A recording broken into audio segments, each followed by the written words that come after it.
আসসালামাইকুম। আমি advocate Monirul Islam Mia, Bangladesh supreme court আপনাদের সাথে আজকে একটি গুরুত্বপূর্ণ বিষয়ে আলোচনা করব। আপনারা জানেন, অর্থাৎ যদি কোনো ব্যক্তি মারা যায়, উক্ত ব্যক্তি মারা যাওয়ার পরে তার উত্তরাধিকাররা মৃত ব্যক্তির সম্পত্তির উত্তরাধিকার হন। উক্ত উত্তরাধিকার কে কতটুকু জমি পাবে এটা সহজে আপনারা পরিমাপ করতে পারবেন। সেটার জন্য গুগলে আপনারা উত্তরাধিকার বাংলা নামে একটা সাইট আছে। আপনারা প্রথমে গুগলে যাবেন, গুগলে যেয়ে শুধু লিখবেন যে উত্তরাধিকার। আমি আপনাদেরকে দেখিয়ে দিচ্ছি কিভাবে আপনারা সেই উত্তরাধিকার সাইটটিতে যাবেন। প্রথমে আপনারা এখানে গেলেন, এই যে আমি এখানে গিয়ে লিখলাম উত্তরাধিকার। উত্তরাধিকার লেখা প্রথম যে সাইটটি আছে এখানে আপনারা সহজে প্রবেশ করবেন। প্রবেশ করার পরে দেখবেন যে এরকম একটা সাইট আছে। তো সাইটটাতে যাওয়ার পরে এখন আপনি কিভাবে পরিমাপ করবেন যে কে কতটুকু সম্পত্তি পাবে। মনে করেন যে আপনি একজন ছেলে অথবা মেয়ে, আপনার বাবা মারা গেছে। তো বাবা মারা যাওয়ার পরে কে কে থাকবে, আপনার যদি মা থাকে তাহলে আপনাকে এখানে লিখতে হবে স্ত্রী কয়জন, একজন।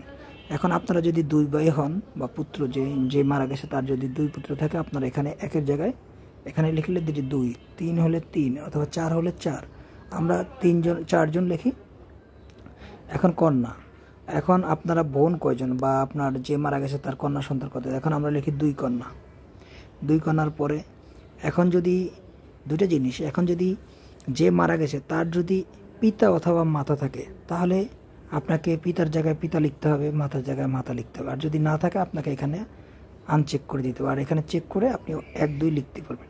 তারপরে যদি মৃত ব্যক্তির ভাই থাকে, সহোদর ভাই, সে সম্পত্তি পাবে নাকি, অথবা সৎ বোন থাকে, সৎ বোন থাকলে চাচা, অর্থাৎ যারা মূলত এই সম্পত্তির মালিক হতে পারে তাদের একটা পুরো ডাটা দেওয়া আছে। যেমন অনেকের দেখা গেছে মৃত ব্যক্তির পিতা জীবিত থাকে, যখন আমরা এখানে একটা পিতা একজন দিয়ে আমরা একটা চেক করে আমরা আপনাদেরকে দেখাচ্ছি। তো এখানে দেখেন আমরা কি দিলাম। আমরা যে মৃত ব্যক্তির যে উত্তরাধিকার আছে তাদের একটা ডাটা আমরা দিলাম। প্রথমে দিলাম কি, আমরা স্ত্রী দিলাম, পুত্র 4 জন, কন্যা 2 জন এবং পিতা 1 জন।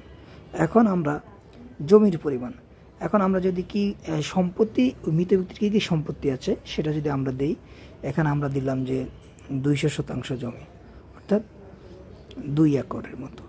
তারপরে যদি মনে করেন যে স্বর্ণ থাকে, মনে করেন আমরা স্বর্ণ দিলাম হলো 2 লক্ষ টাকার। এখানে বড়ি হিসাবে আছে, তাহলে আমরা এখানে দিলাম 5 বড়ি, 4 বড়ি বা 5 বড়ি। রূপ্য যদি থাকলো, নাহলে আমরা নগদ টাকা থাকলো, নগদ টাকা হিসাবে মনে করেন আমরা এখানে 5 লাখ টাকা দিয়ে দিলাম। এই যে আমরা এখানে 5 লাখ দিলাম। এখন দেখেন আমরা কি দিলাম এটা একটু দেখে নিচ্ছি। এখানে দেখেন এই উত্তরাধিকারে গিয়ে আমরা দিলাম স্ত্রী, পুত্র, কন্যা 2 জন এবং পিতা 1 জন। পাশাপাশি আমরা দিলাম এখানে মৃত ব্যক্তির বাবা পিতা বেঁচে আছে, আমরা জমি দিলাম। তারপরে স্বর্ণ দিলাম। রূপ্য আমরা দিলাম না। রূপ্য যদি থাকে মনে করেন বড়ি হিসাবে 2 বড়ি দিলেন রূপা। এখন আপনি এখানে গিয়ে এই যে ফলাফল, আপনি যখন ফলাফলে ক্লিক করবেন এখানে একদম একটা ফুল ফলাফল আপনি পেয়ে যাবেন। আমি এটাকে একটু ডেস্কটপ সাইট করে নিচ্ছি। এই যে এখন ডেস্কটপ সাইট করার পরে আপনারা দেখতে পাচ্ছেন এখানে একটু হিসাবটা একটু ডেস্কটপ সাইটে গেলে সুন্দর। এটা আমি আবার দিচ্ছি।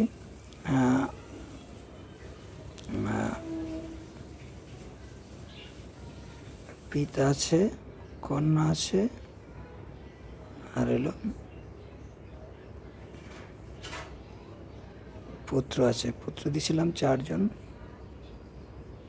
জন, কন্যা 2টা দিছিলাম, পিতা আর স্ত্রী। জমি দিছিলাম 200%, স্বর্ণ বড়িতে 5 বড়ি, রূপা 2 বড়ি, মুদ্রা টাকা 5 লাখ টাকা দিছিলাম। এখানে ফলাফল দেখেন, এই যে দেখেন, এই যে ফলাফলটার দিকে এখানে দেখেন। ফলাফলে প্রথমে দেখেন এখানে হিসাবের ধাপসমূহ। স্ত্রী পাবে 8/1 যখন সন্তান বা পুত্র সন্তান থাকে, আর পিতা পাবে 6/1 পরে পাবে যখন সন্তান বা সন্তানের সন্তান থাকে। পিতা সবসময় 6/1 পায়। কন্যা অবশিষ্ট ভোগী পাবে পুত্র থাকে, অর্থাৎ 2 কন্যা 2 এর এক অনুপাতে পাবে। এখন দেখেন স্ত্রী পাবে 0.125 অংশ, অর্থাৎ জমি সে পাবে 25%, স্বর্ণ পাবে সে 0.625, আর রূপো পাবে 0.25, আর টাকা পাবে সে 62,500 টাকা। আর পিতা পাবে ওই যে আমি বলে দিচ্ছি 0.167%, সে জমি পাবে 33%। আর সন্তানরা পাবে কত? সন্তানরা সবাই 28%, 3 সন্তানই। এখানে আমাদের পুত্র সন্তান আমরা 4 জন দিয়েছি, 4 জনই 28.32 করে পাবে। আর সন্তানদের অর্ধেক পাবে, অর্থাৎ সন্তানরা যতটুকু পায় মেয়েরা তার অর্ধেক পায়, মেয়েরা পাবে 14.16। এটা আপনি দেখতেছেন এত সুন্দর করে এখানে দেওয়া আছে। আপনি যদি ফলাফল দেখতে চান, এর চেয়ে সুন্দর ফলাফল আর হয় না, একেবারে ডিটেলসে। এবং কে কত পাবে, পিতা সন্তান পুত্র কে পাবে, সব কিছু আপনি ডিটেলস পাবেন। কারো কাছে আপনার যাওয়ার দরকার নয়, আপনি সহজে আপনি এই হিসাবটা পেয়ে যাবেন উত্তরাধিকার বাংলাতে গিয়ে। আশা করি আপনারা বুঝতে পারছেন। আপনারা যদি না বুঝতে পারেন আমার কমেন্ট বক্সে আপনারা কমেন্ট করতে পারেন, আমি আপনাদেরকে সুন্দরভাবে আনসার করে দেব। আচ্ছা, ধন্যবাদ।